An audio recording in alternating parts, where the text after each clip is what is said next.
Rieccoci, primo Sita e Pares, appuntamento del mercoledì, gruppo TV7, l'ultima parte di questa puntata molto interessante, avete visto già la location, non è il nostro studio ma è il comune di San Vendemiano che ci ha ospitato, quindi lo ringraziamo e ovviamente ospite il Presidente della Regione Veneto Luca Zaia, abbiamo preso molti temi, eravamo rimasti per curiosità nel fatto La dei fuga di medici. cervelli, Le fughe di medici che se ne cervelli. vanno all'estero. Guardi, io penso che sia doveroso Poi che... può prendere anche altri Ma talenti infatti che... stavo ampliando un po' il ecco, ragionamento, perfetto. penso sia doveroso e quasi anche, come si può dire, utile per tutti che si vada a fare un'esperienza all'estero.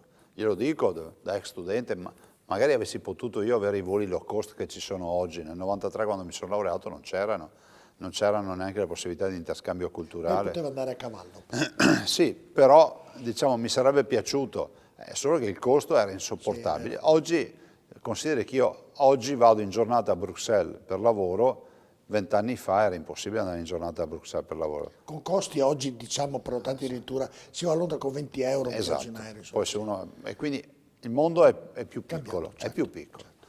Poi però non posso accettare, stavo dicendo un'altra roba, che si venda la fuga del cervello che mi va negli Stati Uniti come si può dire, uno screditamento del nostro sistema. E mi spiego. Ho visto anche di recente un'intervista di un giovane medico veneto che dice ma io sono negli Stati Uniti, prendo 400.000 euro, immagino che sia molto bravo, i miei colleghi sono ancora precari, questo è un giovane medico. Sì, ma dovresti dire per onestà intellettuale, lo dico al giornalista, primo, formare un medico negli Stati Uniti, cioè farlo studiare un ragazzo, costa 70.000 dollari all'anno. Yale, Università di Yale. Due, la sanità negli Stati Uniti è privata. Cioè il paziente non è un paziente, è un cliente delle compagnie di assicurazione. Gli ospedali sono in mano alle compagnie di assicurazione.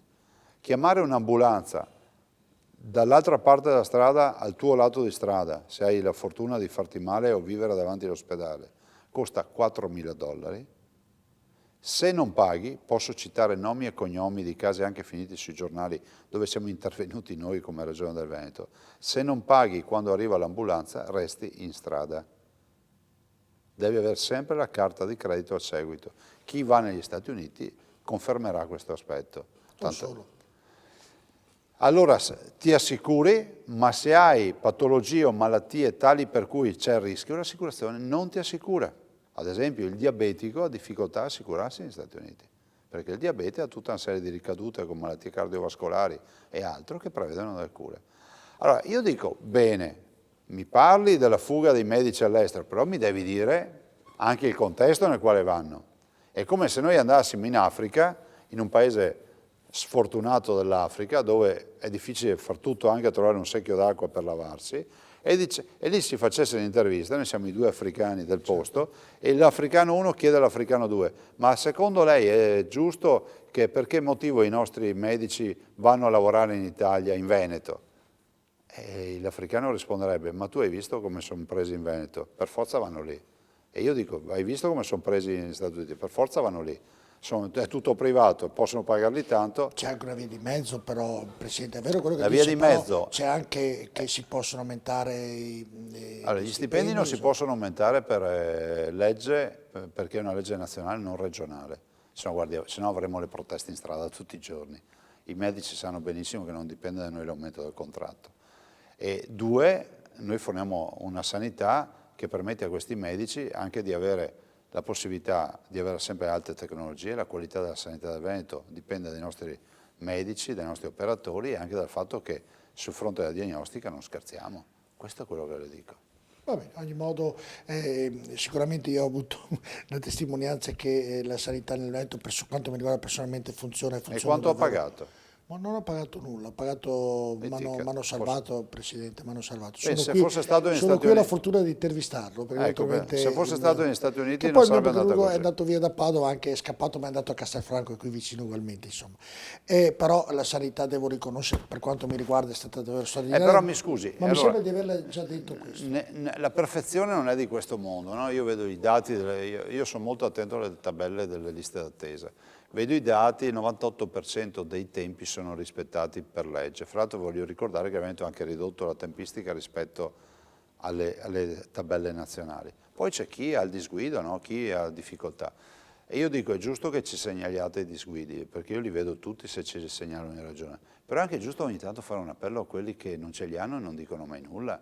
Cioè, nel senso che è vero che c'è il disguido, ma è altrettanto vero che c'è una foresta che cresce Sì, e non può passare... Lei sa benissimo che vengono solo a lamentarsi, non le No, verranno no, mai a dire... ma vengono a lamentarsi, ha ragione, perché poi magari si fanno le verifiche, cerchiamo di capire, l'oculistica, 1 anno e mezzo per la cataratta, eccetera. Poi non ci sono i medici che le fanno le cataratte. Però vorrei anche dire che sarebbe bello anche che non passasse il concetto che la lamentela fa scuola, nel senso che è giusto che ci sia la lamentela, ma è bene anche dire, guardate, c'è il caso di Borile che è in grado di dirvi che lui ha avuto un servizio della sanità eccezionale, ma mai ha pensato di scrivere una mail per ringraziare, ma non è un richiamo. Lo dico perché se no passa solo il concetto. Cioè, però ho mandato, quando andavo panettone. il panettone e le paste a ogni infermiere quando andavo, perché mi hanno trattato davvero bene. Però ha ragione anche lei in questo ragionamento, però di solito No, ma io lo dico a tutela dei nostri Presidente, medici. è così, le dicono bravo, è difficile, le dicono solo quando le cose vanno se male. passa no? l'idea, allora passa l'idea che se vai in privato ti Ma lei visitano subito. mi scusi Presidente, lei mi ha avuto un'intervista, vengo qui io e lei le dico bravo tutte le interviste, lei avrà interviste come quello che l'ha criticato, come quell'altro. Ma io non mi sto lamentando, No, sto in dicendo per i generale medici, così, no, è vero. sto dicendo per i nostri medici, noi abbiamo 11.500 medici su 54.000 dipendenti. Lo sto dicendo che non può passare il concetto che sono sempre in ritardo con le liste d'attesa, che curano male, cioè perché la verità è tutt'altra.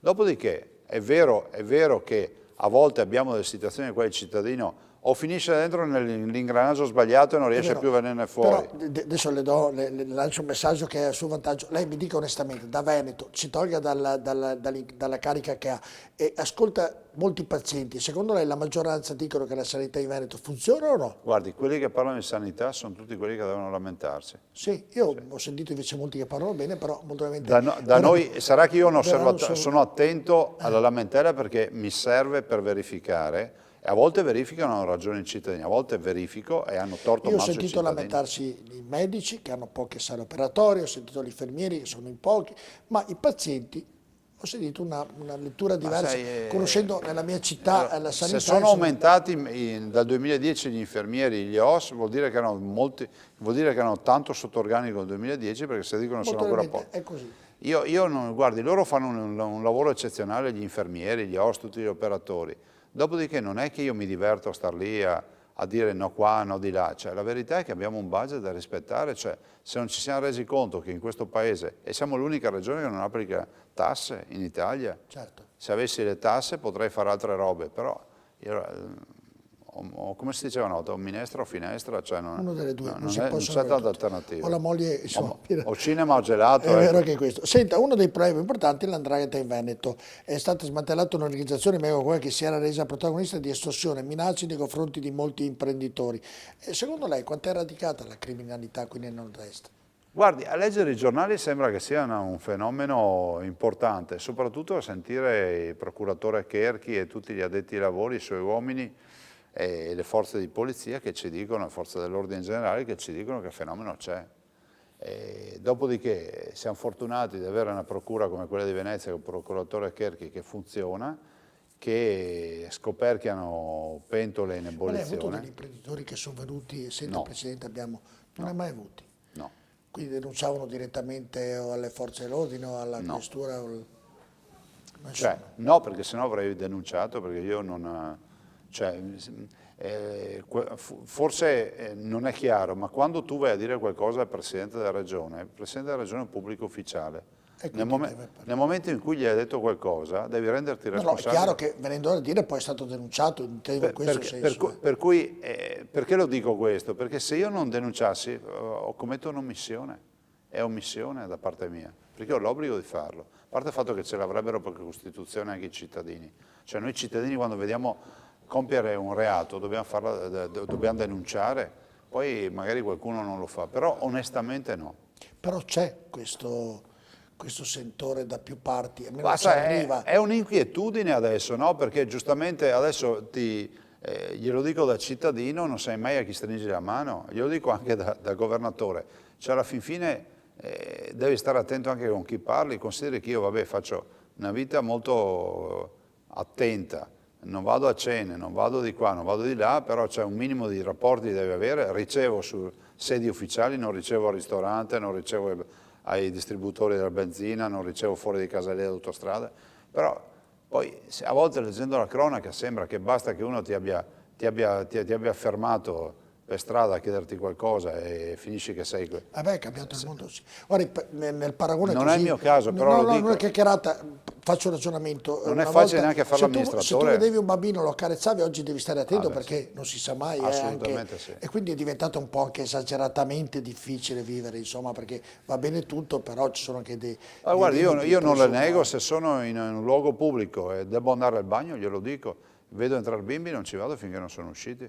Cioè io non entro, perché no? beh, deve stare Cioè, attento, è un certo. fatto proprio di rispetto e anche di evitare, cioè ormai bisogna stare attenti a tutto. Sì, però può sfuggire qualcosa, insomma, qualcosa uno non ci pensa, però Guardi, succede. magari io sono troppo attento, però è pur vero che poi le insidie sono sempre dietro l'angolo. Certo. Senta, come procede l'organizzazione per le Olimpiadi del 2000?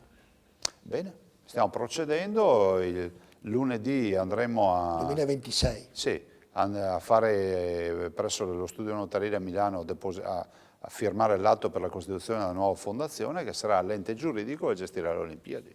Quindi la macchina è partita. Quindi in partita l'economia è Ma guarda, questo è un giro da 3 miliardi di euro. Ma lei se lo ricorda quando io iniziai con queste Olimpiadi e tutti ridevano? Facevano i comunicati, che sono gli stessi del Mose, sono gli stessi, sempre loro non so sono. perché era ancora, venivamo da quelle Olimpiadi che dovevano farsi a Roma o Venezia, Vabbè, si ma ricorda. io ho detto, Allora guardate, lì era un po'... io mi candido, Zaia prende in giro tutti, è una farsa, le Olimpiadi a Cortina non ve le daranno mai, le avete già avute nel 56, ce le abbiamo.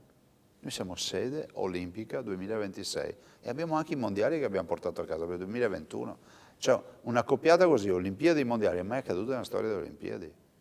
Senta, fra poco il suo mandato, siamo quasi in conclusione di questa missione, terminerà, cosa fa? Si ricandida? Ma guardi, le dico con verità, non è che non le rispondo. Tutti dicono uno come Zaia dovrebbe andare a Roma, No, se guardi, Salvini vince dovrebbe aiutare Le, Salvini allora, le posso rispondere in maniera molto, molto serena, però evito anche come si può dire, di dare inizio a campagne o altra roba del genere. Io sono concentrato su quello che sto facendo.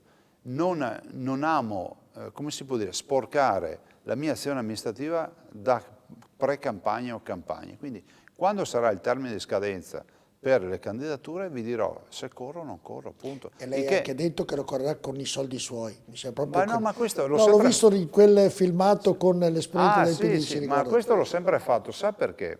Per un altro motivo, perché abbiamo scelto di fare l'autofinanziamento dei consiglieri, tutto qua, cioè non c'è niente di... E non è illegittimo che un privato sostenga una campagna, cioè, ho colleghi che lo fanno, è legittimo farlo, lo si fa, c'è una legge che lo sancisce, basta fare tutte le dichiarazioni. Però io ho sempre pensato, cioè, no, che se tu sei governatore del Veneto, per evitare, pensi col Mose, se avessimo accettato loro, sarebbero stati disponibili a aiutare in maniera ufficiale le campagne elettorali e i candidati. Qualcuno si è fatto aiutare, però io ho deciso di no. Perché? Perché così sei più libero, cioè governi con serenità, non hai mai nessuno che ti può dire ma io ho dato i soldi, o peggio ancora qualcuno dice ma sapete che quello lì ha finanziato anche Zaia. E poi penso sia un valore anche questo, Certo, no? e quindi? Quindi Mi ha risposto, detto tutto questo. prendiamo i consiglieri e gli facciamo pagare la campagna. Ma si ricandiderà? No, no, le ho risposto, le ho detto che Non ho capito a bene. tempo debito, quando ci sarà la scadenza delle candidature, scioglierò anche questa riserva. Beh, il naso si è allungato. No, guardi, le dico una roba, penso che questa fase qua la lasciamo agli altri che si organizzino per la campagna. Perfetto. Senta, alle sue spalle c'è la bandiera d'Italia e la bandiera del Veneto. In tutti i luoghi ovviamente dove ci sono istituzionali ci sono queste due bandiere. Poi a Padova, Quasi Taccoggi, tutte. quasi tutti, però la maggior parte c'è. Anche perché è legale, di legge, insomma. A Padova proibiscono di entrare allo stadio il questore la bandiera del Veneto e dice che è purtroppo una legge. È una legge giusta secondo lei, quella che ha attuato il questore? Sicuramente sì, ma è una legge che si può cambiare? Ma guardi, io oppure... non conosco sta legge, non ci vedo, cioè non ho capito, ma allo stadio di Padova si può entrare la bandiera tricolore? Certo. E allora bisogna entrare con quella del Veneto, non Appunto. E anche come se mai siamo in appunto Veneto. il questore ha proibito questo? Guardi, andrò a vedere sta legge, a me sembra tutta una stupidaggine questa storia della legge, ma non lo dico questo, lo dico se esiste una legge, è una stupidata. Ma del resto siamo in un paese nel quale, tanto è vero che noi abbiamo proposto una legge, spero che non me la impugnino per la seconda volta, nel quale ci deve essere l'obbligo dell'esposizione della bandiera del Veneto in tutti gli edifici statali in Veneto, prefetture, questure, polizia stradale, perché non ho capito per quale motivo tu vieni qui da me e non esponi la mia bandiera. Guardi, c'è stato un Presidente della Repubblica amato dagli italiani che è Cossiga, che quando si fece il suo funerale, nella sua bara non c'era la bandiera tricolore, c'era la bandiera dei 4 mori, perché lui era sardo. Sardo, certo. Non ci vedo nulla di trascendentale. Guardi, posso dire, questa storia della bandiera ci ha aiutato perché fa parlare ancora la bandiera e stimola ancora di più i ragazzi ad andare allo stadio con la bandiera. Io invito veramente che si vada con la bandiera. Certo. Non vedo un reato, insomma. Cioè, sa, stupidamente io ho anche pensato, ho detto, forse il problema sarà l'asta della bandiera che la usano per... Era proprio la bandiera. E allora è vergognosa sta roba. Senta, siamo in conclusione dell'annata. Che annata è stata per lei, Presidente? Poi guardi, positiva, cioè, potrei dire sblocco della pedemontana e va ad esaurimento. Olimpiadi. Olimpiadi abbiamo portato a casa le candidature. Patrimonio dell'umanità per le colline del Prosecco di Conegliano e Valdobbiadene. Tema dei FAS, stiamo vedendo una luce in fondo al tunnel, a parte che stiamo seguendo tutta la vicenda penale, giudiziaria e in tribunale, ma poi c'è tutto il tema del nuovo tubo, del nuovo acquedotto e di attività che stiamo facendo. E le partite dell'alluvione e di Vaia, pensi che con Vaia 2019 abbiamo aperto 1746 cantieri per 467 milioni di euro di opere, stiamo parlando dei boschi, del cantiere da 8 miliardi e 7 ad Alleghe, di 8 miliardi e 3 a Rocca Pietore, a Serai di Sottogudda. Insomma, abbiamo fatto un sacco di attività, adesso non me le faccia stare via. No, però è stata un'annata impegnativa e Sì, assolutamente positiva. Senta, dove va a Natale? Va in vacanza? Si No, riposa un po'? sono Rimane qui operativo. Sì, operativo Natale, figlio, certo. dunque rimane qui. Senta, abbiamo fatto una chiacchierata, siamo a conclusione. No, non abbiamo mai parlato in dialetto, so che lei ama il dialetto, il Veneto, e non abbiamo mai parlato in dialetto, niente. No, perché intanto il Veneto si parla molto in Veneto e a differenza di quello Una volta le parlava di più. Ma no, però, a differenza di quello che si pensa, dobbiamo anche ricordare un'altra roba, che 7 persone su 10 in Veneto parla e pensa in Veneto. E è un po' come l'imperatore Adriano che dicevano che sui suoi monumenti erano tutte scritte in latino. Però diceva Adriano alla fine però io ho sempre pensato e governato in greco. E i veneti si accompagnano. Esatto. Io la ringrazio, Presidente, le auguro Grazie un buon a voi. fine anno, un buon Natale, un buon fine anno, è stato un piacere Auguri a tutti. ospitarla nella nostra trasmissione, le auguro di avere un buon lavoro per quanto riguarda la Regione Veneto. Grazie al Presidente della Regione Veneto, io do appuntamento invece ai nostri telespettatori alla prossima settimana con una nuova puntata di Primus Inter Pares. Buonanotte. Questo programma è offerto da Aspiag de Spar.